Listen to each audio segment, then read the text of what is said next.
তো দেখো এখানে চিকেন বলগুলোকে করে নেওয়া হয়েছে, করে নিয়ে জলেতে ফুটন্ত জলেতে দিয়ে এটাকে মানে সিদ্ধ মতন একটু করা হয়েছে করে। আর এই যে এটাকে এখন বাটারে ভাজা চলছে। আর এটার মধ্যে দেয়া হয়েছে পাউরুটি ম্যাশ করে, জলে ভিজিয়ে পাউরুটিকে ম্যাশ করে দেওয়া হয়েছে, চিকেন দিয়ে দেওয়া হয়েছে, পেঁয়াজ কাঁচা লঙ্কা এই সমস্ত সব কিছু দেওয়া হয়েছে, আদা রসুন। কি খুঁজছো ওটা কি? তো এটা এখন এই যে সারাশি। আর এই যে জলটা ভাপিয়েছি যে সেই জলটা রয়ে গেছে, সেই জলটা রেখে দেওয়া হয়েছে। আর ওটা হালকা করে ভাজা হয়ে গেল।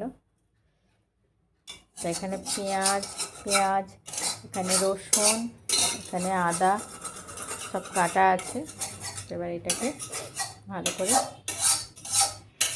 কষিয়ে এবার রান্না হবে। চলো তোমরা দেখতে থাকো কীভাবে করা হচ্ছে।